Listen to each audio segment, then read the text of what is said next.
sorry for the interruption. আমাকে কি এখন ক্লিয়ারলি শোনা যাচ্ছে স্টুডেন্টস? শোনা যাচ্ছে এখন ক্লিয়ারলি? No, sir. জি স্যার। ওকে, আচ্ছা আমি কন্টিনিউ করি। তোমাদেরকে প্রথমে আমি তোমাদেরকে যে জিনিসগুলো দেখাচ্ছিলাম বই থেকে, আমি একটু তোমাদেরকে আমাদের সিলেবাসটাতে নিয়ে আসি। তো তোমরা দেখতে পাচ্ছ, তো আমাদের এই কোর্সটা হচ্ছে EEE 221, যেটা একটু আগে বলছি, এবং কোর্স নেমটাও বলছি, এবং এটা 3 গ্রেডের একটি কোর্স। তো প্রথমে দেখো থিওরি অফ সেমিকন্ডাক্টরস। তো থিওরি অফ সেমিকন্ডাক্টরস মানে হচ্ছে আসলে সেমিকন্ডাক্টরের যে বেসিক নলেজগুলো, সেই নলেজগুলো সবগুলো আমরা এখান থেকে কভার করব। যে এখানে ইলেকট্রনিক স্ট্রাকচার থাকতে পারে, এনার্জি লেভেল থাকতে পারে, ব্যান্ড থিওরি থাকতে পারে, হ্যাঁ, তারপরে semiconductor and metal, free electron theory, silicon and germanium structure, intrinsic extrinsic material, that is intrinsic and extrinsic semiconductor, তারপরে Fermi level, concept of hole, carrier densities, carrier মানে hole এবং ইলেকট্রনের density, generation and recombination of excess carriers, carrier লাইফটা মানে ক্যারিয়ারের কিছু কথাবার্তা এখানে থাকবে। আর এরপরে তোমার আমাদের আমাদের যে চ্যাপ্টারটা যেটা দেখতে পাচ্ছ, সেই চ্যাপ্টারটাতে মেইনলি এই থিওরি অফ সেমিকন্ডাক্টরস গুলো চলে আসবে। আর অ্যাপ্লিকেশন গুলো, অর্থাৎ সেমিকন্ডাক্টর ডায়োডের যে ডায়োড অ্যাপ্লিকেশন, সেগুলো সেকেন্ড চ্যাপ্টারটাতে, যে মধ্যে ধরো হাফ ওয়েভ, ফুল ওয়েভ রেকটিফিকেশন, ক্লিপিং, ক্ল্যাম্পিং, এগুলো আবার সেকেন্ড চ্যাপ্টার আসবে। কিন্তু পিএন জাংশনটা ফার্স্ট চ্যাপ্টারে আমরা পড়ে ফেলবো। অর্থাৎ এখানে তার একটা চ্যাপ্টার অনুযায়ী এই যে পয়েন্টগুলো দেওয়া হয়নি, জাস্ট এই টপিক দেওয়া হয়েছে। তো ওইভাবে আমরা যেটা যে টপিকটা যে চ্যাপ্টারে থাকবে সেখান থেকে আমরা কভার করবো। এরপরে যেটা তোমাদের আগে দেখাচ্ছিলাম যে বিজেটি, বাইপোলার জাংশন ট্রানজিস্টর এবং field effect transistor, bipolar junction transistor এবং আরেকটা হচ্ছে ফিল্ড ইফেক্ট ট্রানজিস্টর। সো এই দুইটা জিনিস তোমাদের যেভাবে আমি তোমাদের দেখাইছি, এগুলো আমাদের আরেকটা ইম্পর্টেন্ট চ্যাপ্টার, এবং আর এই কোর্সের আরো দুইটা ইম্পর্টেন্ট টপিক। আর ফিল্ড ইফেক্ট ট্রানজিস্টরের পরের যে ওখানে আমরা ওই চ্যাপ্টারে আমরা পাবো মসফেটের মধ্যে আমরা কয়েকটা টাইপ পাবো, MOSFET, depletion type MOSFET, enhancement type MOSFET, এই ধরনের টাইপগুলো পাবো। এবং আমরা আরো একটু মানে স্ক্যাটারডলি বা আমরা ইন্ডিভিজুয়ালি আরো কিছু সেমিকন্ডাক্টর ডিভাইস সম্পর্কে জানবো। যেমন ধরো এলইডি এলসিডি, এটা আমরা ওই ফার্স্ট চ্যাপ্টারে শিখে ফেলবো। তারপরে ট্রানজিস্টরের সম্পর্কে আমরা শিখে ফেলবো। কিন্তু এখানে আরো কয়েকটা সেমিকন্ডাক্টর ডিভাইস থাকবে, যেমন diac, triac, photodiode, photo transistor, solar cells, এই ধরনের কিছু ইম্পর্টেন্ট এবং যেগুলো আমাদের রিয়েল লাইফ অ্যাপ্লিকেশন আছে, এই ধরনের কিছু সেমিকন্ডাক্টর ডিভাইসের নাম আমরা শিখবো এবং জানবো এবং এদের কাজও দেখবো। এরপর আরেকটা মোস্ট ইম্পর্টেন্টলি আরেকটা ডিভাইস, ইলেকট্রনিক সেমিকন্ডাক্টর ডিভাইস বা ইলেকট্রনিক ডিভাইস সম্বন্ধে আমরা জানবো, সেটা হচ্ছে অ্যাম্প্লিফায়ার। এটা আলাদা চ্যাপ্টার, এটা কভার করা হয়েছে অ্যাম্প্লিফায়ার। আর কিছু আমরা লজিক ফ্যামিলিজ, আইসি লজিক ফ্যামিলিজ, ইন্টিগ্রেটেড সার্কিটস, কিছু ইন্টিগ্রেটেড সার্কিটস লজিক ফ্যামিলি আমরা দেখবো। সো ওই লজিক ফ্যামিলিগুলোর সম্বন্ধে কিছু জিনিস আমরা জানবো। যেমন এখানে আলটিমেটলি সিমস, ভিমস থাকবে। যদি সিমস, ভিমসের কিছু টপিক, কিছু কি বলা যায়, কিছু বর্ণনা, ডেসক্রিপশন অলরেডি আমরা চ্যাপ্টার নাম্বার 5-এ দেখে ফেলবো। So this things are important. So mainly আমাদের যে বইটা আমরা মেইনলি ফলো করবো অ্যাজ আ টেক্সট বুক, সেটা হচ্ছে electronic devices and circuit theory, যেটা তোমাদের আমি এখন দেখাইলাম একটু আগে, রবার্ট এল বয়েলস্টার এবং লুইস ন্যাশালস্কির।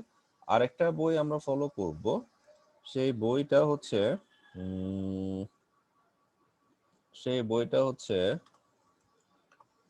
তোমার, এটা এখানে তো থাকার কথা ছিল, ওইটা হচ্ছে principal of electronics, VK Mehta, principal of electronics, VK Mehta. ওই বইটা আমরা কিছু ক্ষেত্রে ওই বইটা আমরা ফলো করবো। এই প্রিন্সিপালগুলো অর্থাৎ কিছু বেসিক ইনিশিয়াল কিছু নলেজ গ্যাদার করার জন্য ওই বইটা আমরা ফলো করব।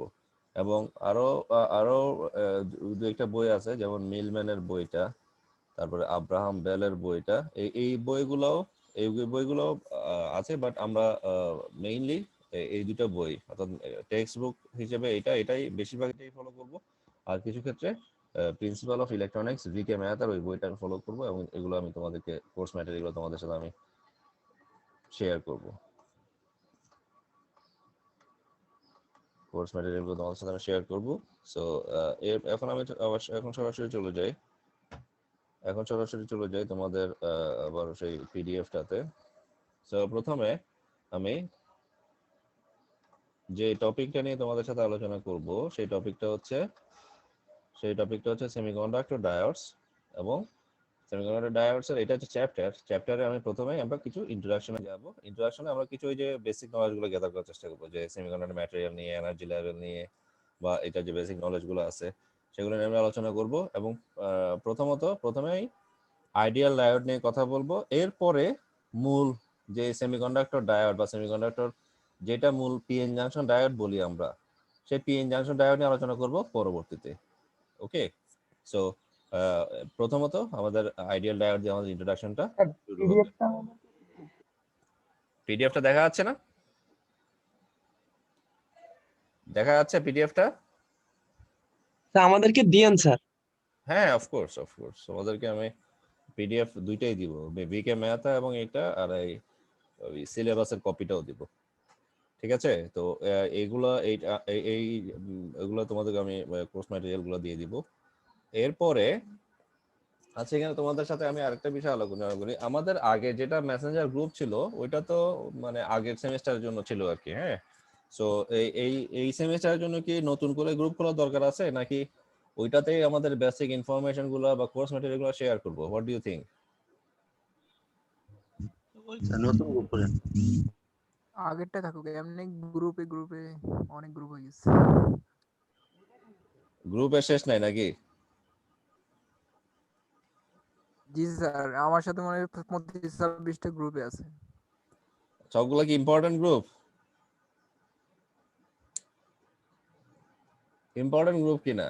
না স্যার, ইম্পর্টেন্ট গ্রুপ গুলো না হলে তুমি মিউট করে রাখো, নোটিফিকেশন মিউট করে রাখবা বা লিভ নিয়ে নাও। You should leave the group. হ্যাঁ, তো তুমি দেখাবে যে মিস্টার অমুক লেফট দ্য গ্রুপ। তো যাই হোক, তো এই ইম্পর্টেন্ট গ্রুপগুলো রাখা উচিত। আর আমিও তোমাদের সাথে একমত যে যেহেতু অনেকগুলো গ্রুপ আমাদের সারাউন্ডিংসে আছে এবং আমরা মেসেঞ্জার বা আমাদের ফেসবুকের মাধ্যমে আমরা অনেকগুলো গ্রুপের সাথে জড়িত। তো আসলে কোনটা যে ইম্পর্টেন্ট না সেটাই আমরা মাঝে মাঝে ডিফারেন্সিয়েট করতে পারি না। ফলে সেই ক্ষেত্রে দেখা যায় ইম্পর্টেন্ট গ্রুপগুলোতে বা যেগুলো ইম্পর্টেন্ট মানে যেগুলো তুমি ইম্পর্টেন্ট ইনফরমেশন পাবে বা ইম্পর্টেন্ট ইনফরমেশন তুমি শেয়ার করতে পারবে বা ইম্পর্টেন্ট আপডেট তুমি পাবে, সেটা হচ্ছে ইম্পর্টেন্ট গ্রুপ। নাকি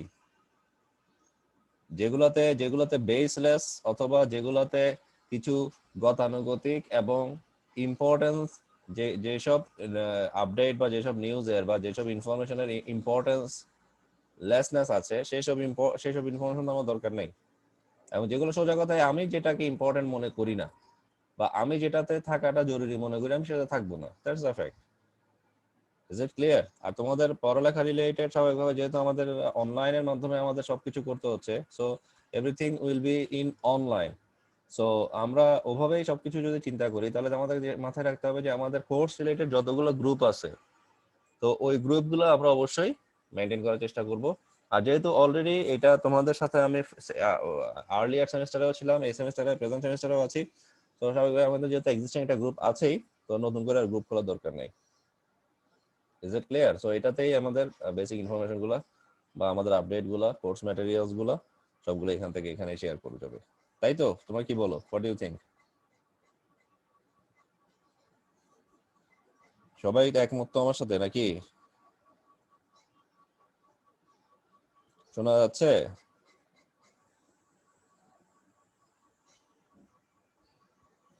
আমাকে কি শোনা যাচ্ছে? হ্যালো? কথা কেটে কেটে আসতেছে। স্যার, ক্লিয়ারলি শোনা যাচ্ছে না। আচ্ছা,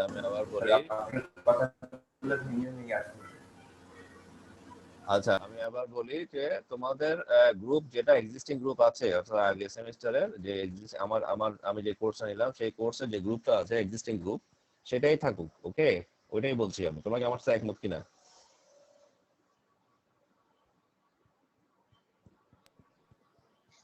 জি স্যার। জি স্যার, ওটাই থাক। আচ্ছা, ওকে, ঠিক আছে, আমি শুরু করছি। আমি সরাসরি আইডিয়াল ডায়োডে চলে যাচ্ছি।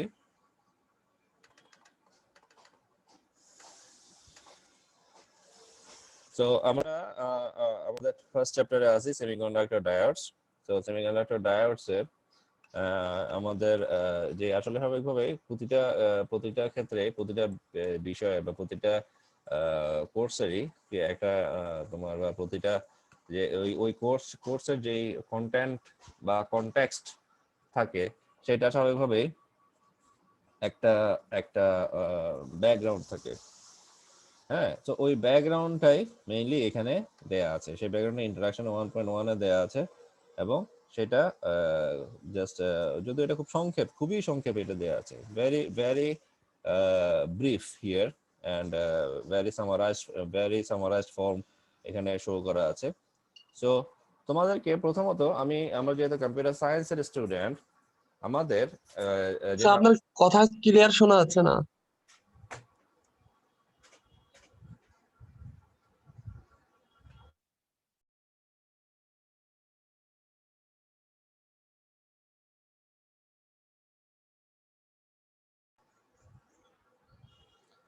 হ্যাঁ, আশা করি এখন শোনা যাচ্ছে।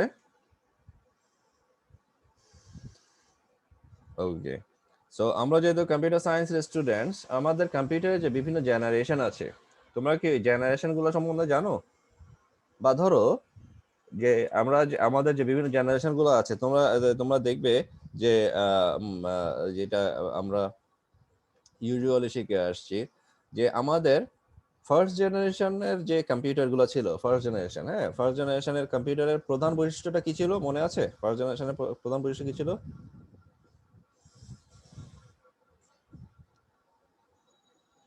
মনে আছে কি স্টুডেন্টস? এটা কিন্তু তোমরা তোমাদের ফার্স্ট সেমিস্টারে পড়ছো। তোমাদের ইন্ট্রোডাকশন টু কম্পিউটার একটা কোর্স ছিল না? ছিল? জি স্যার, ছিল। ওখানে কিন্তু তোমরা এটা পড়ছো, জেনারেশন অফ কম্পিউটার্স। হ্যাঁ স্যার পড়ছি। হ্যাঁ, বা কম্পিউটার্স ডিফারেন্ট জেনারেশনস। তো কম্পিউটার ফার্স্ট জেনারেশনে কোন কোন জিনিসটা আবিষ্কার হয়? ফার্স্ট জেনারেশনে একটা নতুন জিনিসের উদ্ভাবন ঘটে। সেকেন্ড জেনারেশনে নতুন জিনিসের উদ্ভাবন ঘটে, বা নতুন একটা বিষয়ের সাথে বা নতুন একটা ডিভাইসের সাথে পরিচয় ঘটে। তারপরে থার্ড জেনারেশনে আরেকটা ডিভাইসের সাথে পরিচয় ঘটে। ফোর্থ জেনারেশনে আরেকটা ডিভাইসের সাথে পরিচয় ঘটে। ফিফথ জেনারেশনে অন্য আরেকটা অনেকগুলো ডিভাইসের সাথে পরিচয় ঘটে, তাই না?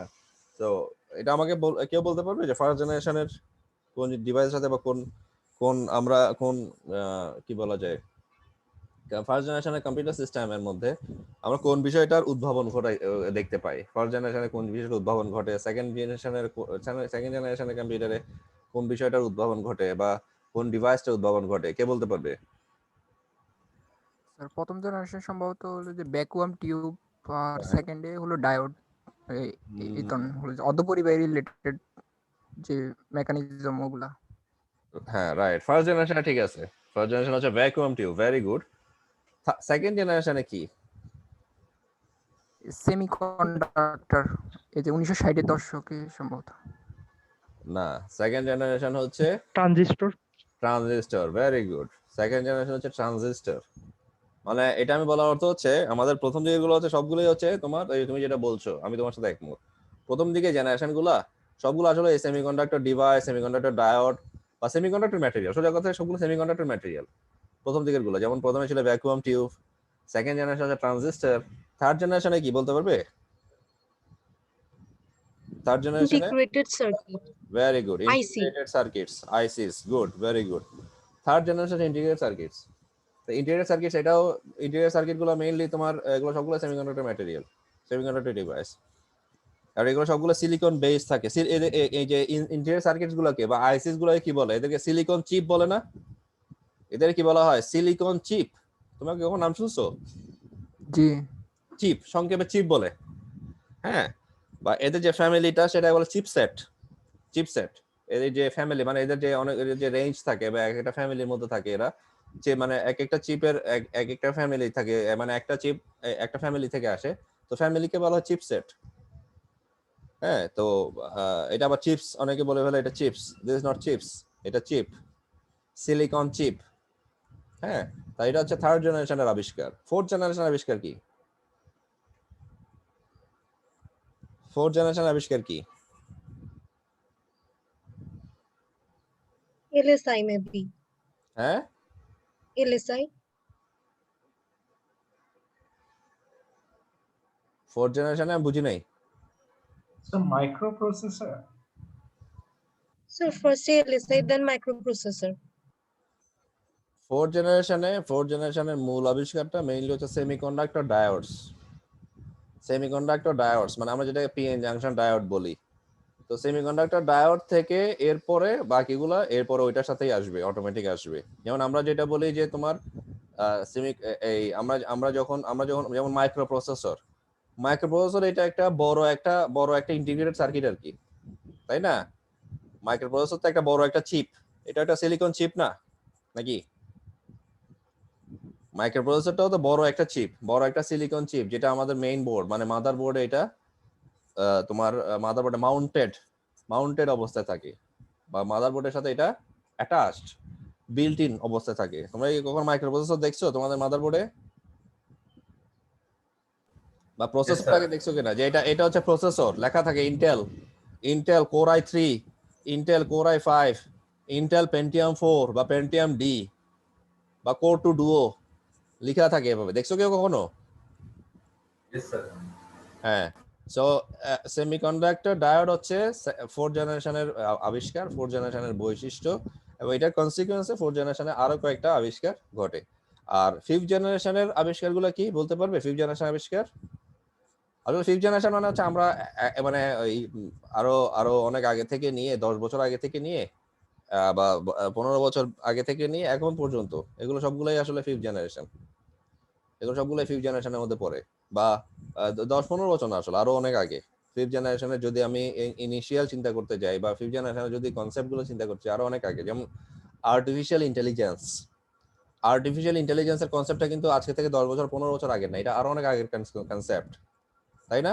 আর্টিফিশিয়াল ইন্টেলিজেন্স, এআইটা হচ্ছে ফিফথ জেনারেশনের অন্যতম বৈশিষ্ট্য। ফিফথ জেনারেশন অনেকগুলো ফিচার আছে, অনেকগুলো বৈশিষ্ট্য আছে, তার মধ্যে অন্যতম বৈশিষ্ট্য হচ্ছে আর্টিফিশিয়াল ইন্টেলিজেন্স। ঠিক আছে? এরপরে ফিফথ জেনারেশনে আরো কয়েকটা বৈশিষ্ট্য আমরা দেখতে পাই, যেমন সেটা হচ্ছে voice recognition, voice identification, face identification বা ফেস রিকগনিশন, তাই না? ভয়েস রিকগনিশন, ফেস রিকগনিশন, এই যে বিভিন্ন এক্সপার্ট সিস্টেম গুলো, এগুলো হচ্ছে সবগুলোই হচ্ছে তোমার ফিফথ জেনারেশনের বৈশিষ্ট্য। এখন আমরা দেখতে পাই এখন আমাদের যে টাচ এনাবল ডিভাইস, তাই না? আমাদের এখন আমাদের সবাই স্মার্টফোন যে টাচ এনাবল হয় সেটার সাথে আমরা পরিচিত, কিন্তু তোমরা কি কখনো দেখছো ল্যাপটপ কম্পিউটারও টাচ এনাবল হইতে পারে? এটা হয়তো অনেকে থাকতেও পারে। এটা কি তোমরা জানো? জি স্যার। ল্যাপটপের স্ক্রিনটা টাচ এনাবলড, মানে তুমি যেটা মাউসের কার্সার দিয়ে ইন্ডিকেট করবা, বা মাউসটাকে তুমি ঘুরাবা, বা মাউস দিয়ে তুমি এটাকে তোমার স্ক্রিনটা চেঞ্জ করবা, সেটা তুমি টাচ করো, যেমন আমরা স্মার্টফোনে করি। স্মার্টফোনে তো কোনো মাউস নাই, স্মার্টফোনে তো কোনো কি বলা যায় এক্সটার্নাল কোনো কিছু নাই, যেটা এক্সটার্নাল এন্টিটি নাই যেটা দিয়ে তুমি তোমার স্ক্রিনটা চেঞ্জ করবা। আমরা স্ক্রিনটা ইউজুয়ালি চেঞ্জ করি কিভাবে? আমাদের হাত, মানে সরি আঙ্গুল দিয়ে, তাই না? অর্থাৎ by the contact of touch of our fingers, ঠিক না? Is it clear? সো যাই হোক, এই কথাটা বলার, এই কথা ব্যাকগ্রাউন্ডটা দিলাম একটু করে। ব্যাকগ্রাউন্ডটা দেওয়ার অর্থ হচ্ছে এই যে এখানে যে কথাগুলো বলছে, যেখানে ভ্যাকুয়াম টিউবের কথা বলা আছে, সেমিকন্ডাক্টর ডিভাইসের কথা বলা আছে, সো এটা জাস্ট একটা ব্যাকগ্রাউন্ড হিসেবে এখানে থাকবে। এরপরে আমাদের মূল পড়াটা যেখান থেকে শুরু হবে সেটা হচ্ছে আইডিয়াল ডায়োড, এবং এটাকে বলা হচ্ছে the first electronic device to be introduced, অর্থাৎ যে ইলেকট্রনিক ডিভাইসটা প্রাথমিকভাবে ইন্ট্রোডিউস করা হবে সেটার নাম হচ্ছে ডায়োড। এবং এই ডায়োড থেকেই আসলে আমরা আরো অনেকগুলো প্রকারভেদ পাবো। ডায়োডের অনেকগুলো প্রকারভেদ আছে, এবং প্রথমত ডায়োডকে খালি চোখে শুধুমাত্র দুইটা ভাগে ভাগ করা যায়, খালি চোখে দুই ভাগে ভাগ করা যায়। একটা হচ্ছে আইডিয়াল ডায়োড, আর একটা হচ্ছে নন আইডিয়াল ডায়োড, মানে যেটা আইডিয়াল না সোজা কথা, সেটা হচ্ছে সেমিকন্ডাক্টর ডায়োড। আমি কি বুঝাতে পারছি? ডায়োডটাকে জাস্ট খালি চোখে দুইটা ভাগে আমরা ভাগ করতে পারবো। একটা হচ্ছে আইডিয়াল আর একটা আইডিয়াল না। স্বাভাবিকভাবে যেটা আইডিয়াল স্বাভাবিকভাবে সে আইডিয়ালটা অ্যাকর্ডিং টু তোমাদেরকে, এটা আমি মেবি তোমাদের ওই আগের সেমিস্টার আগের কোর্সে বলছিলাম যে আইডিয়ালটা হচ্ছে আইডিয়াল মানে আদর্শ।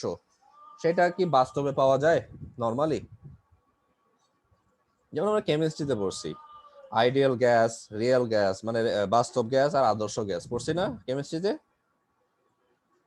মনে আছে কি? জি স্যার। হ্যাঁ, তার মানে আইডিয়াল গ্যাস আর রিয়েল গ্যাসের মধ্যে ডিফারেন্সটা কোথায়? কারণ ওই আদর্শ গ্যাসটা মানে আইডিয়াল গ্যাসটা আমরা রিয়েল লাইফে যদি ওই এনভায়রনমেন্টটা বা ওই গ্যাসটাকে আনতে যাই আমাদেরকে এবং অনেক বেশি কষ্টসাধ্য হবে এবং এটা অলমোস্ট ইম্পসিবল। কিন্তু রিয়েল গ্যাসগুলো আবিষ্কার হওয়ার মূল যে ব্যাপারগুলো, যেগুলো রিয়েল গ্যাস, যেগুলো ন্যাচারালি আমরা দেখি এবং অলরেডি দুইটা রিয়েল গ্যাস আমরা দুইটা রিয়েল গ্যাসের সাথে আমরা মানে রিয়েলি কানেক্টেড। একটা হচ্ছে অক্সিজেন আর একটা হচ্ছে হাইড্রোজেন, যেটা আমরা কার্বন ডাই অক্সাইড, যেটা আমরা ইউজুয়ালি আমরা প্রতিনিয়ত যেটা আমরা ফিল করি, ঠিক না? সো এই যে আইডিয়াল এবং রিয়েল এর মধ্যে ডিফারেন্স, স্বাভাবিকভাবে আইডিয়ালটা হচ্ছে যে আইডিয়াল গ্যাসটা ইউজুয়ালি হচ্ছে ল্যাবরেটরি মেড, তাই না?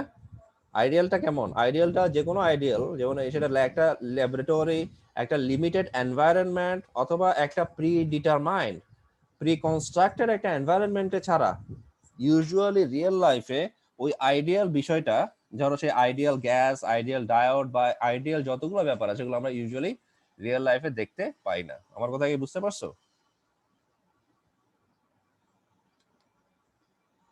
আমার কথা কি বুঝতে পারছো students? G sir. So G sir. that's the fact of ideal, and that's the difference between ideal and real. So আমি এখানে স্যার প্রথমে, হ্যাঁ প্লিজ, শুনতে পাচ্ছি। স্যার তাহলে কি স্যার আইডিয়াল বলতে আইডিয়াল ওয়ার্ডটাই কি স্যার কাল্পনিক? Not in all senses. Ideal wordটা not in all senses, কারণ আইডিয়াল পারসন যদি তুমি বলো, আইডিয়াল হিউম্যান বিং সেটা কিন্তু রিয়েল লাইফে আছে। জি স্যার, শুধু একটাই। আইডিয়াল হিউম্যান বিং যে রিয়েল লাইফে নাই তা না কিন্তু। আবার আবার অনেক ক্ষেত্রে এটা শুধুমাত্র যে আইডিয়াল, মানে আমরা কিছু ক্ষেত্রে এটা আরো অনেকগুলো ব্যাপার থাকতে পারে যেগুলাতে তোমার আইডিয়াল মেশিনও থাকতে পারে। আইডিয়াল মেশিন হচ্ছে যেটা যেটা তোমার জন্য আদর্শ, ঠিক না? যে মেশিনটা তোমার জন্য আদর্শ, তোমার জন্য আইডিয়াল, মানে তুমি ওই মেশিনটা পেতে চাও, ওই ডিভাইসটা পেতে চাও, এরকম হইতে পারে না? তুমি যদি একজন আইডিয়াল হিউম্যান বিং এর মতো হইতে চাও, যে একজন হিউম্যান বিং কে তুমি দেখতে পাচ্ছ, একজন পার্সনকে আমি দেখতে পাচ্ছি, আমি তার মতো হইতে চাই, সে আইডিয়াল, হ্যাঁ, সে আমার মডেল বা সে আইডল।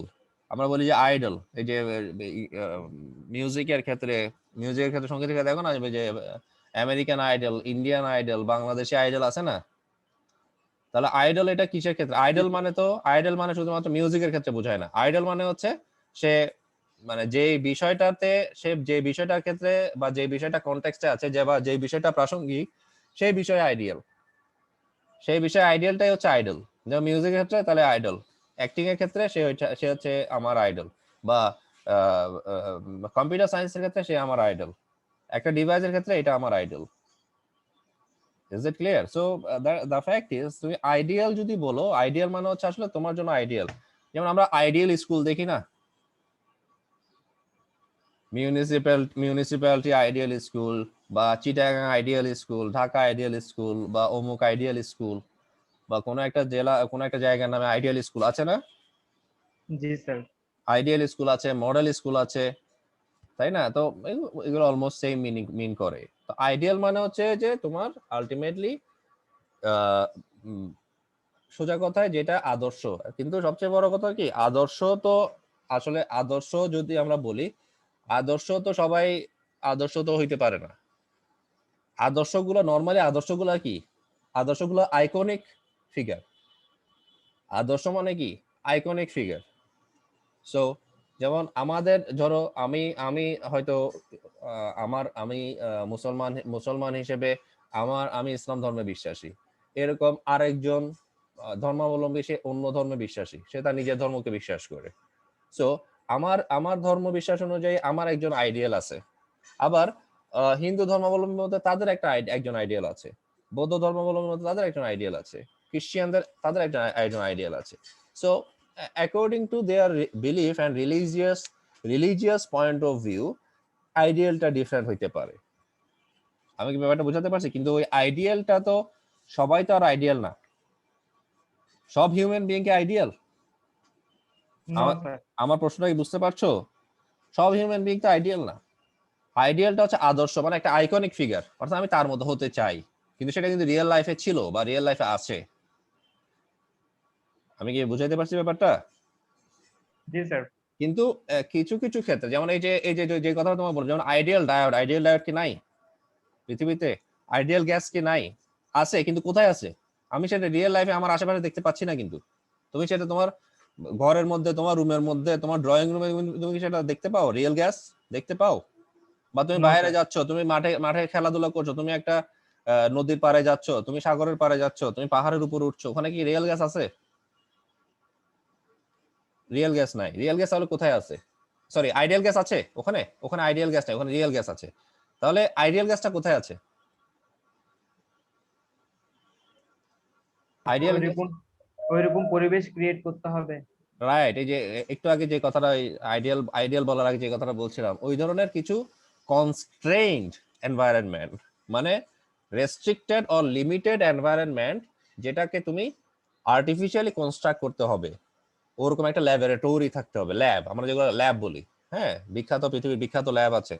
সো ওই ল্যাবরেটরির মধ্যে যেখানে কনস্ট্রেইনড অথবা রেস্ট্রিক্টেড এনভায়রনমেন্টের মধ্যে তোমার ওই যে গ্যাসটা বা এই যে ডায়োড, এই ধরনের যেই বিষয়গুলো থাকে, ওগুলো তোমার ওখানে ওখানে এগুলা তৈরি করা হয় বা ওখানে ওরা কাজ করে। আইডিয়াল গ্যাস, আইডিয়াল ডায়োড ওই ধরনের লিমিটেড এনভায়রনমেন্টে ওখানে কাজ করে, এবং সেগুলো এক্সপেরিমেন্টাল।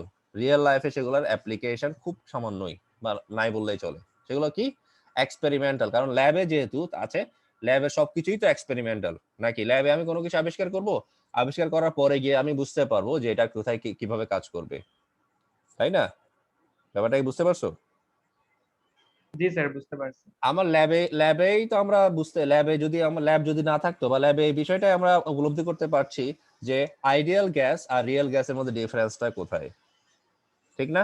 যেমন যেমন তোমার গ্যালিলিওর যে ফলিং বডি প্রিন্সিপালস আছে, হ্যাঁ, যেটা অর্থাৎ পরন্ত বস্তু সূত্র আছে। গ্যালিলিওর পরন্ত বস্তু সূত্র আছে না? মনে আছে তোমাদের? ফিজিক্সে 3টা সূত্র আছে গ্যালিলিওর পরন্ত বস্তু সূত্র। জি স্যার। জি স্যার, মনে আছে। এটা কি তোমার ফার্স্ট সেমিস্টারে পড়ছো নাকি সেকেন্ড সেমিস্টারে আসবে? স্যার ইন্টারে পড়ছি। ইন্টারে পড়ছো? আচ্ছা, তো যাই হোক, এখানে হয়তো আসতে পারে। সো এই যে গ্যালিলিওর যে সূত্রটা গ্যালিলিও দিয়েছেন, এটা কি গ্যালিলিও রিয়েল লাইফে করছেন? মানে কি নরমাল এনভায়রনমেন্টে করছেন? না স্যার, কোথায় করছেন? না স্যার। কোথায় করছেন? বায়ুশূন্য স্থানে। ভ্যাকুয়াম টিউবে, right, very good. Vacuum tube অর্থাৎ বায়ুশূন্য স্থানে এই কাজ, বায়ুশূন্য একটা এনভায়রনমেন্ট ক্রিয়েট করে তার মধ্যে ওই কাজটা করা হয়েছে। বলা হয়েছে যে একই উচ্চতা থেকে যদি একটি হালকা বস্তু এবং একটি ভারী বস্তুকে একই সময়ে ফেলা হয়, এরা একই সময়ে ভূমিতে পৌঁছাবে বা ভূমি টাচ করবে। এটাই তো নাকি? সোজা কথায় আমি যেভাবে বুঝছি আমি সেভাবে তোমাদেরকে বলে দিলাম আর কি। মূল কনসেপ্ট তো এটাই নাকি? জি স্যার, এটাই। জি স্যার। হ্যাঁ, তো তার মানে হচ্ছে এই কাজটা তুমি তাহলে এখন তুমি তোমার বিল্ডিং এর ছাদে যাও, ছাদে গিয়ে একটা ভারী বস্তু নাও, একটা হালকা বস্তু একসাথে ফেলো, দেখো তো দুটো একসাথে মাটিতে পৌঁছে কিনা। কোনোদিন সম্ভব? No sir. তার মানে ওরকম একটা কনস্ট্রেইনড অথবা লিমিটেড বা রেস্ট্রিক্টেড একটা প্রিডিটারমাইন্ড বা প্রিডিফাইন্ড একটা এনভায়রনমেন্ট ক্রিয়েট করতে হবে, কনস্ট্রাক্ট করতে হবে। এরপরে তোমার ওই পরীক্ষাটা ওখানে করা যাবে। ইউজুয়ালি সেটা করা যাবে না। আমি নিশ্চয়ই তোমাদেরকে এই একটা কথা বলার জন্য, আইডিয়াল কথাটা বলার জন্য যে এক্সাম্পল গুলো দিলাম, আই থিঙ্ক তোমরা এই বিষয়গুলো বুঝতে পারছো এবং এটা তোমাদের সবসময় মনে থাকবে। এবং আমি আশা করি এই বিষয়গুলা তোমরা অন্যদেরকেও যুক্তি দিয়ে বুঝাইতে পারবা। যখন তোমরা অন্যদেরকে যখন কোনো কিছু বুঝাবা, বা কেউ যখন তোমাদেরকে এই বিষয়গুলো নিয়ে হয়তো তোমাদের কাছে জানতে চাইবে, বা তোমাদের সাথে হয়তো তর্কে জড়াবে, বা তোমাদের সাথে হয়তো দ্বিমত পোষণ করবে, তখন তুমি তাদেরকে বলতে পারবে যে না দেখো, এটা আসলে এরকম হয়, এটা এভাবে কাজ করে। তোমাদের যুক্তিটা তাদেরকে তোমরা প্রেজেন্ট করবে। Is it clear? So dear student, আমরা আমাদের মূল পয়েন্টটাতে চলে আসি। আমরা পড়ছি আর আইডিয়াল ডায়োড। প্রথমে আসলে আমরা নাম জানবো ডায়োড কাকে বলে।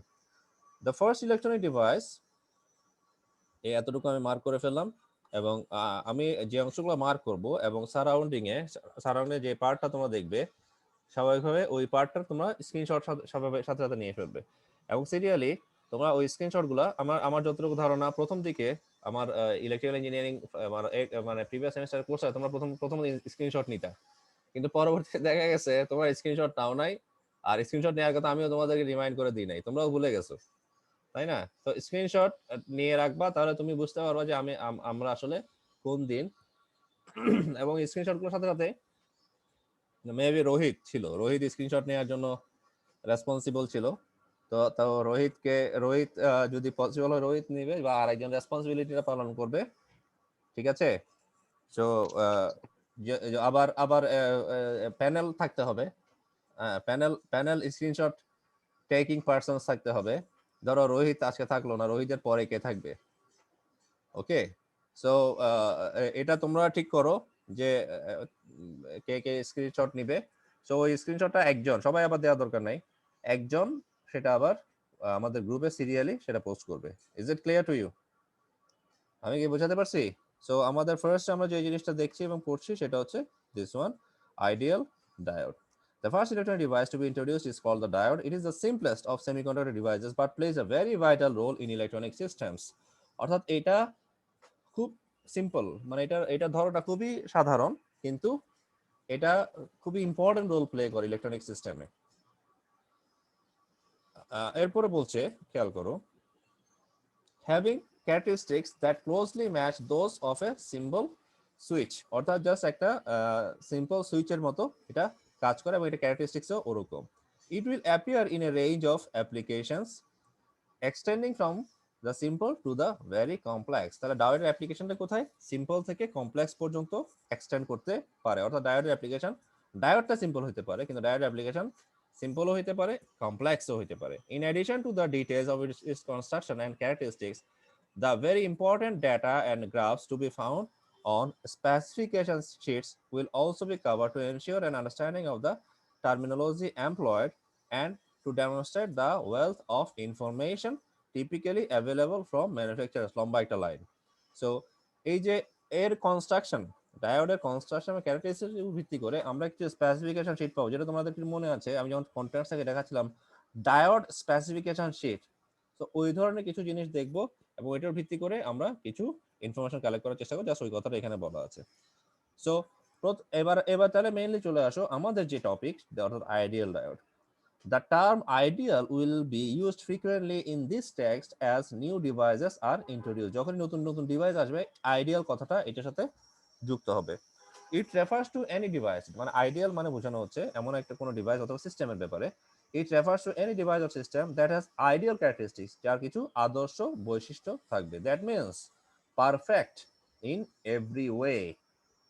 ওকে, অর্থাৎ এই এই এই যে কথাটা, যে কথাগুলো একটু আগে আমি বলছিলাম, সেই কথাগুলো যদি তুমি সারাংশ করো, তার মানে আইডিয়াল মানে কি বোঝায়? Perfect in every way. Is it clear? তার মানে এরকম একটা আইডিয়াল কোন যে কোনো একটা জিনিস আইডিয়াল এর যেটা ইন অল সেন্স পারফেক্ট, এটা কি খুব সহজে পাওয়া যাবে? আমার কথাটা কি, আমার প্রশ্নটা বুঝতে পারছো?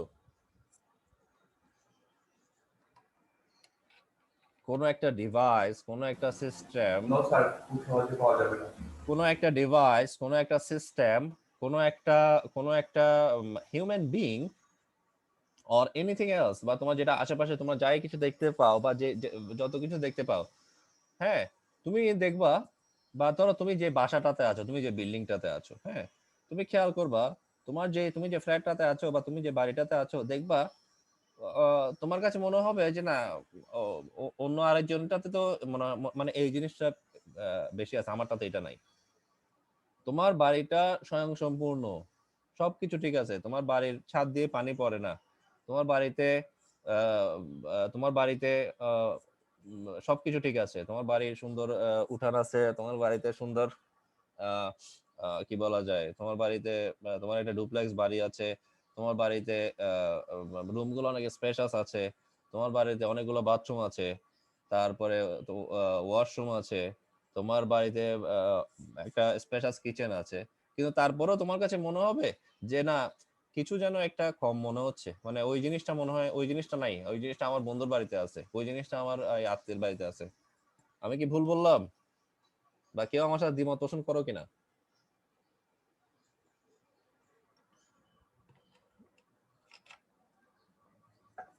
No, sir. তার মানে আমরা যে, অর্থাৎ একটা আইডিয়াল, কোনো একটা আইডিয়াল কিছু যদি আমরা চিন্তা করি বা কল্পনা করতে যাই, তাকে আমাকে আইডিয়াল মানে হচ্ছে আসলে সে সব কিছুতেই পারফেক্ট, সব কিছুতে পারফেক্ট, সেটা যেই হোক না কেন, বা সেটা যে কোনো ডিভাইস হোক বা সেটা কোনো হিউম্যান বিং হোক, হোয়াটএভার। সো এরপরে বলা হচ্ছে দেখো, ইট provides a basis for comparison. এটা একটা ইম্পর্টেন্ট কথা। ইট provides a basis for comparison, অর্থাৎ এটা কম্পেয়ার করার একটা বেস তৈরি করে দেয়। অর্থাৎ সোজা কথায় আইডিয়াল, কেউ যখন আইডিয়াল হবে তখন আরেকজন মানুষ, কোনো একটা যখন একটা আইডিয়াল হিউম্যান বিং, তার সাথে তুমি তোমার নিজের কম্পেয়ার করবা না, তুলনা করবা না, যেন ওর থেকে ওই জিনিসটা আছে, আমার থেকে ওই জিনিসটা নাই, ওর ওই বৈশিষ্ট্যগুলো আছে, আমি ওই বৈশিষ্ট্যগুলো নাই, আমার থেকে ওগুলো ফলো করতে হবে, ঠিক কিনা?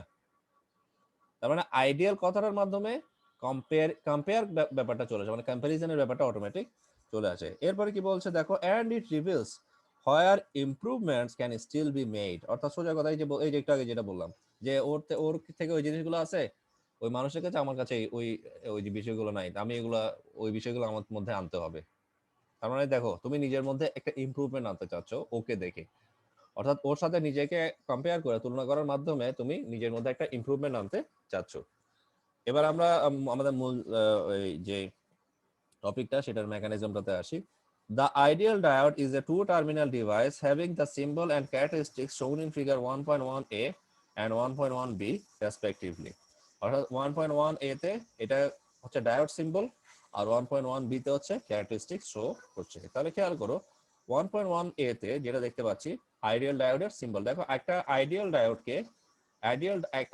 ডায়োডের প্রথমত কথা হচ্ছে, এটা হচ্ছে আসলে এটার একটা পটেনশিয়াল ডিফারেন্স থাকবে, এবং এই পটেনশিয়াল ডিফারেন্স অনুযায়ী, এটা তো ডায়োড মানে ডি, কিন্তু এটা যেহেতু একটা পটেনশিয়াল ডিফারেন্স থাকবে, অর্থাৎ এটা দুটো টার্মিনাল থাকবে, পজিটিভ নেগেটিভ, এবং এটাকে আমরা প্রকাশ করব ভিডি দিয়ে। ভি মানে পটেনশিয়াল ডিফারেন্স, মানে ভোল্টেজ, আর যেহেতু ডায়োড আছে সেটাকে আমরা প্রকাশ করব, বা সেটাকে আমরা লিখবো, এক্সপ্রেস করব ভিডি দিয়ে। আর এটার যেটা কারেন্টের ডিরেকশন মানে পজিটিভ থেকে নেগেটিভের দিকে কারেন্টের ডিরেকশন সেটা দেখাচ্ছে, এবং কারেন্ট হবে আইডি। অর্থাৎ ডায়োডের ক্ষেত্রে ভোল্টেজ হবে ভিডি, ডায়োড ভোল্টেজ, আর ডায়োড কারেন্ট হবে আইডি, যেটা তোমরা এখান থেকে দেখতে পাচ্ছ বা বুঝতে পারছো। একইভাবে ডায়োডের যে ক্যারেক্টারিস্টিক্স, সেটা যদি আমরা দেখতে যাই, ডায়োডের ক্যারেক্টারিস্টিক্স এর জন্য সবসময় আমাদেরকে মাথায় রাখতে হবে, এরকম অসংখ্য সার্কিট আছে, খুবই সিম্পল এবং খুব সাধারণ, প্রাথমিকভাবে খুব সাধারণ সিম্পল সার্কিট একটা তুমি দেখতে পাচ্ছ। এরকম অসংখ্য সার্কিট, সিম্পল এবং কমপ্লেক্স সার্কিট আমরা দেখবো এবং সেগুলো বোঝার চেষ্টা করবো। স্বাভাবিকভাবে একটা সার্কিটের দুইটা অ্যাক্সিস থাকে, একটা এক্স অ্যাক্সিস, একটা সার্কিট না মানে ফিগার, অর্থাৎ গ্রাফ।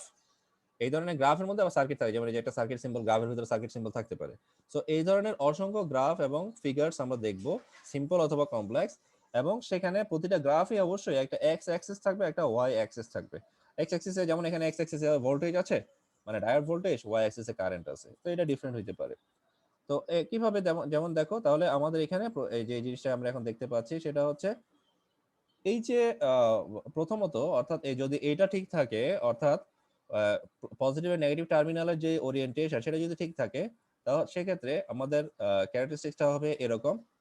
আর যদি পজিটিভ আর নেগেটিভ টার্মিনাল যদি চেঞ্জ হয়ে যায়, তখন সেটা ক্যারেক্টারিস্টিক্স হবে এরকম। অর্থাৎ এটার ক্ষেত্রে ক্যারেক্টারিস্টিকটা আমরা এখানে যেটা দেখতে পাচ্ছি, সেটা হচ্ছে তোমার ওয়াই অ্যাক্সিস এর দিকে, আর এখানে ক্ষেত্রে ক্যারেক্টারিস্টিক্স হবে এক্স অ্যাক্সিস এর দিকে। আর এখানে আরেকটা জিনিস আমরা দেখতে পাবো একটু পরে, সেটা হচ্ছে একটু আগে, অর্থাৎ কয়েকদিন আগে, যেরকম আমরা আমাদের আর্লিয়ার সেমিস্টারে যে কোর্সটা ছিল, বেসিক ইলেকট্রিক্যাল ইঞ্জিনিয়ারিং, সেখানে আমরা যেটা দেখছি যে শর্ট সার্কিট এবং ওপেন সার্কিটের যে কনসেপ্টটা, ওই জিনিসটাও আমরা এখানে দেখতে পাবো। অর্থাৎ ভোল্টেজের ক্ষেত্রে শর্ট সার্কিট, কারেন্টের ক্ষেত্রে ওপেন সার্কিট। এবার আমরা আমাদের কিছু টেক্সটে আসবো। তাহলে দেখো, বলা হচ্ছে দেখো, ideally a diode will conduct current in the direction defined by the arrow in the symbol অর্থাৎ যেভাবে অ্যারোতে দেখানো হচ্ছে কারেন্টের ডাইরেকশনটা সেম হবে and act like an open circuit, স্বাভাবিক কারেন্ট ওপেন সার্কিট হিসেবে কাজ করবে to any attempt to establish current in the opposite direction. অর্থাৎ যদি অপোজিট ডিরেকশনে কাজ করতে যায় তখন সেটা আবার ওপেন সার্কিট।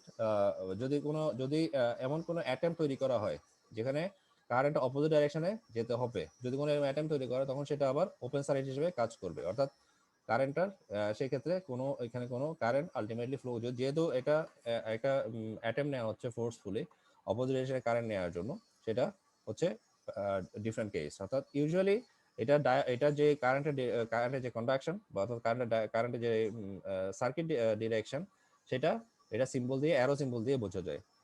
এরপরে বলছো দেখো, the characteristics of an ideal diode are those of a switch that can conduct current at only one direction. অর্থাৎ এই যে অপোজিটের কথাটা বলা হচ্ছে, এটা ইউজুয়ালি এটা হয় না। অর্থাৎ এটা নর্মালি আমরা এটা দেখতে পাই না, কিন্তু ওপেন সার্কিটটা হইতে পারে। ওপেন সার্কিট একটু পরে দেখাচ্ছি, যেটা ইউজুয়ালি কারেন্ট কন্ডাকশনটাই হবে না, মানে কন্ডাকশনটা জিরো হয়ে যাবে। তো আর আইডিয়াল ডায়োডটা হচ্ছে ওই রকম সুইচগুলোর মতো যেগুলাতে কারেন্টের কন্ডাকশনটা শুধুমাত্র একদিকে বা একমুখী কারেন্টের কন্ডাকশনটা হয়। এরপরে আসো যেমন এখানে দেখো যে আমরা যখনই এই পরের অংশটাতে আসবো। আচ্ছা, আমি আগে শর্ট সার্কিট ওপেন সার্কিটের এই বিষয়টা তোমাদেরকে বলি। যেমন দেখো, যখনই কারেন্টের ডিরেকশনটা ইউজুয়াল হইতো, অর্থাৎ এভাবে ছিল, অর্থাৎ পজিটিভ নেগেটিভ টার্মিনালের যে বিষয়টা, এই যে পজিটিভ টার্মিনালটা আপনার কথা বলে মনে হয় ভেঙে ভেঙে আসছে। মেবি কারণ আমার আজকে নেটওয়ার্কটা খুবই ডিস্টার্ব করছে। আমি ক্লাস শুরু করার পর থেকে নেটওয়ার্কটা খুব ডিস্টার্ব করছে। So I don't know what's the reason behind that. এখন কি শোনা যাচ্ছে? বাট আমার এখানে নেটওয়ার্কের সিগন্যালটা ফুল দেখাচ্ছে। এখন কি শোনা যাচ্ছে? এখন কি আমাকে ক্লিয়ার শোনা যাচ্ছে?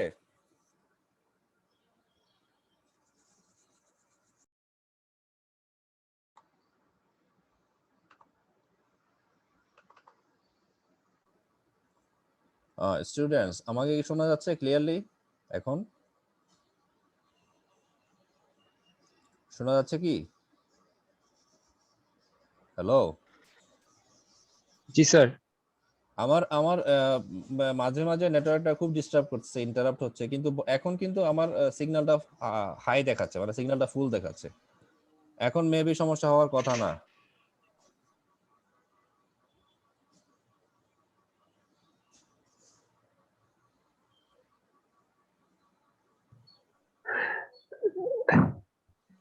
তারপরে সমস্যা আছে স্যার। আচ্ছা, তাহলে আমি আবার আগে জায়গায় চলে আসি। খেয়াল করো, আমার এই যে এই সার্কিটটা নিয়ে এখানে যে এই গ্রাফটা বা ক্যারেক্টারিস্টিক্সটা দেওয়া আছে, ক্যারেক্টারিস্টিক্স গুলো ইউজুয়ালি গ্রাফ দিয়ে শো করা হয়। ক্যারেক্টারিস্টিক্সে যেভাবে শো করছে, যে এখানে প্রথমে যেটা দেখানো হচ্ছে পজিটিভ নেগেটিভ টার্মিনাল যে ওরিয়েন্টেশন, এখানে যেরকম এখানে opposite direction.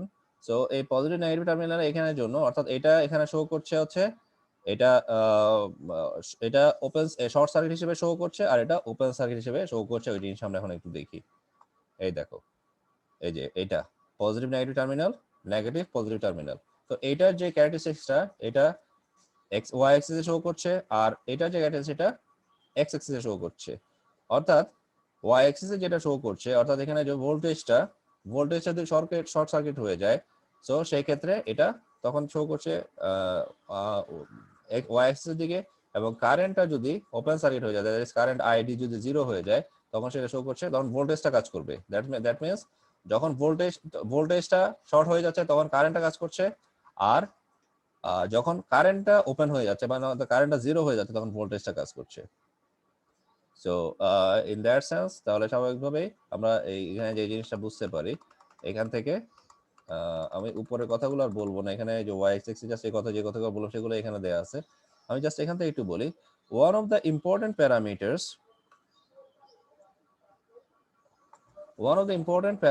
for the diode is the resistance at the point or region of operation.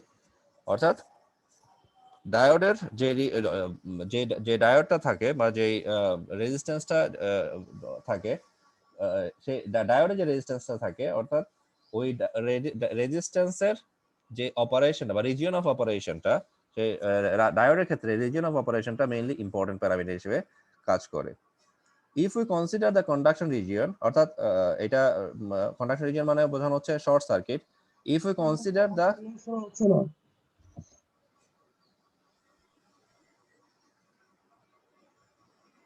If we consider the conduction region defined by the direction of ID and polarity of VD in figure 1.1a, upper right quadrant of figure 1.1b, অর্থাৎ upper right quadrant মানে হচ্ছে এটা upper right quadrant, আর এখানে তো চারটা quadrant আছে তাই না? আপার রাইট কোয়াড্রেন্ট হচ্ছে দিস ওয়ান, তো এখানে এটা শো করছে এবং এটা দেখো এটা এই অংশটা ব্লু করা আছে, তাহলে এটাতে হচ্ছে কন্ডাকশন রিজিয়ন মানে শর্ট সার্কিট, আর এটা হচ্ছে নন কন্ডাকশন রিজিয়ন মানে ওপেন সার্কিট। সো এরপরে দেখো উইল ফাইন্ড আপার রাইট কোয়াড্রেন্টে 1.1 এ আমরা এটা দেখতে পাই কন্ডাকশন রিজিয়নটা। Will find that the value of the forward resistance that is RF as defined by Ohm's law, আমরা যেটা জানি V equal to IR, তাহলে R equal to V by I, আর RF মানে ফরওয়ার্ড, VF মানে forward voltage, IF মানে forward current. So এখান থেকে ধরো এগুলো এরকম অনেকগুলো হতে পারে, এটা ফর এক্সাম্পল এখানে দেওয়া আছে 2, 3 ইত্যাদি মিলি অ্যাম্পিয়ার অথবা অনেকগুলো পজিটিভ ভ্যালু।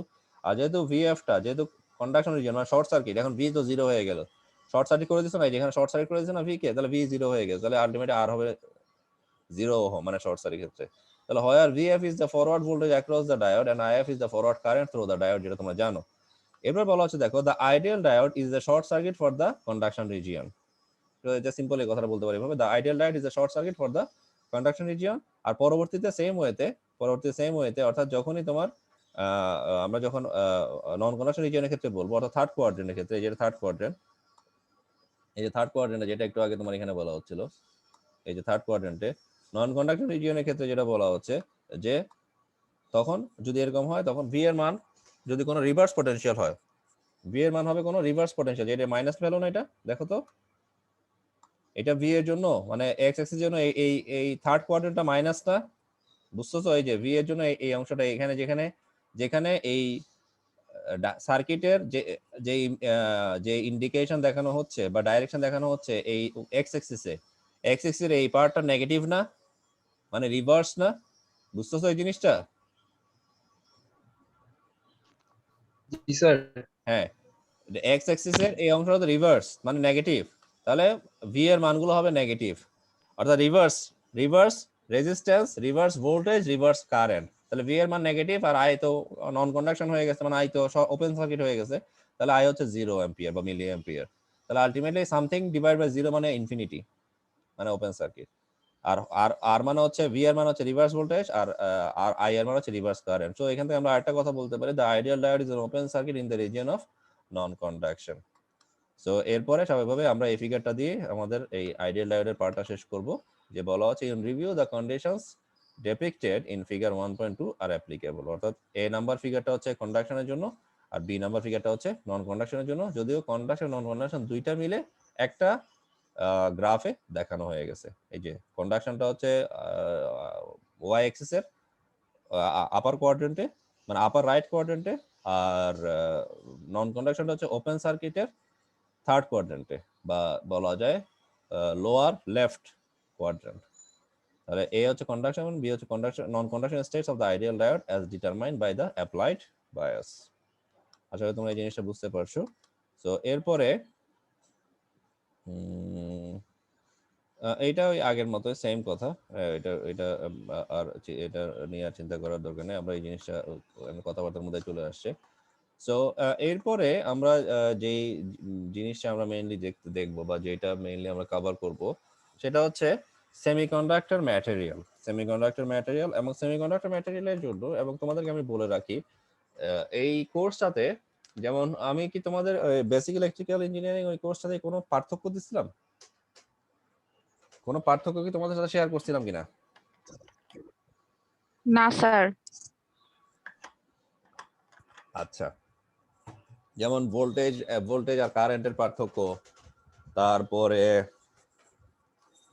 তোমার আর কি টপিক ছিল মানে ধরো ডিসি আর এসির পার্থক্য,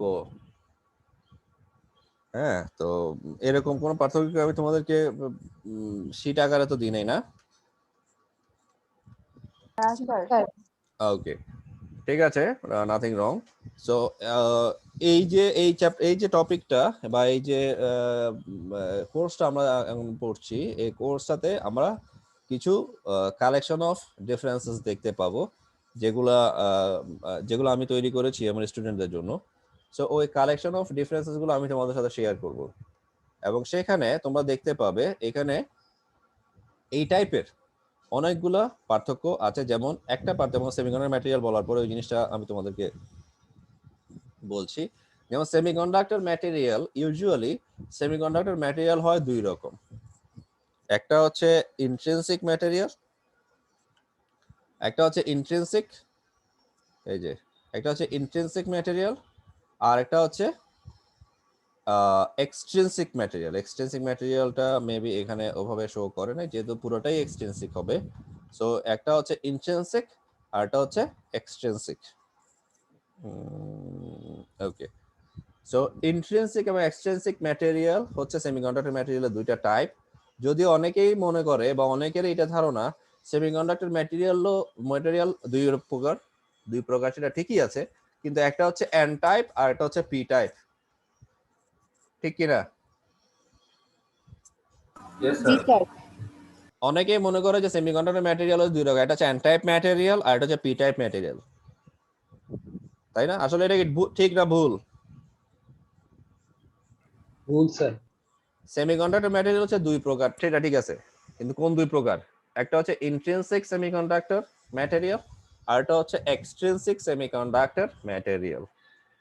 ইজ ইট ক্লিয়ার? আর ইন্ট্রিনসিকটা হবে পিওর সেমিকন্ডাক্টর আর এক্সট্রিনসিকটা হচ্ছে ইমপিওর, অর্থাৎ ডোপড, যেটাতে ডোপিং প্রসেসের মাধ্যমে যেটাকে ইমপিওর করা হয়েছে, এবং ইমপিওর করার কারণেই এটা এটা এক্সট্রিনসিক, এবং ইমপিওর করার কারণেই এটার ইফেক্টিভনেস অনেক বেশি। অর্থাৎ এটা রিঅ্যাক্টিভ পাওয়ার, এটার ইফেক্টিভ পাওয়ার বা এটার অন্যান্য যেই ইন্টারঅ্যাক্টিভ পাওয়ার, সেগুলো ইন্ট্রিনসিক ম্যাটেরিয়াল থেকে অনেক বেশি। ইন্ট্রিনসিক ম্যাটেরিয়াল পিওর হওয়ার কারণে ইন্ট্রিনসিক ম্যাটেরিয়াল খুব বেশি অন্য কারোর সাথে ইন্টারঅ্যাক্ট করে না, বিক্রিয়া করে না, রিয়াকশন করে না, বা অন্যান্য যে ইন্টারঅ্যাকশন সেটাতে যায় না। কিন্তু এক্সট্রিনসিক ম্যাটেরিয়াল ইমপিওর হওয়ার কারণে এটা কি করে, এটা বিভিন্ন বিক্রিয়াতে অংশগ্রহণ করে, রিয়াকশনে যায়, কেমিক্যাল রিয়াকশনে যায়, বিভিন্ন ইন্টারঅ্যাকশনে যায়, এক্সচেঞ্জে যায়, আদান প্রদানে যায়। সো রিয়াকশন মানেই তো আদান প্রদান, এক্সচেঞ্জ। সো এগুলো সবগুলোই তোমার এক্সট্রিনসিক ম্যাটেরিয়াল এই কাজগুলো করে। ইন্ট্রিনসিক এবং এক্সট্রিনসিক এই কাজগুলো আমরা এক্সট্রিনসিক ম্যাটেরিয়াল এর এদের পার্থক্য থেকে আমরা আবার এই বিষয়গুলো ইজিলি বুঝতে পারবো। এবং যে দুটো টাইপ নরমালি আমরা ভুল করে বলে ফেলি যে এরা সেমিকন্ডাক্টর ম্যাটেরিয়ালের টাইপ, আর আসলে এই দুটো টাইপ হচ্ছে এক্সট্রিনসিক ম্যাটেরিয়ালের টাইপ। এক্সট্রিনসিক সেমিকন্ডাক্টর ম্যাটেরিয়াল হচ্ছে দুই প্রকার, একটা হচ্ছে এন টাইপ ম্যাটেরিয়াল আর একটা হচ্ছে পি টাইপ ম্যাটেরিয়াল। মনে থাকবে এই জিনিসটা স্টুডেন্টস? মনে থাকবে? ওকে, আশা করি মনে থাকবে। প্রথমত এবার যেহেতু আমাদের এই টপিকটা হচ্ছে সেমিকন্ডাক্টর ম্যাটেরিয়াল, আর এই জিনিস আমি স্কিপ করে যাব। দেখো তো এগুলো তোমাদের পরিচিত নাকি অপরিচিত? এই ফিগারটা পরিচিত নাকি অপরিচিত? ইকুয়েশন গুলা দেখো তো। পরিচিত। যেমন এই যে এটা দেখো তো, পরিচিত না?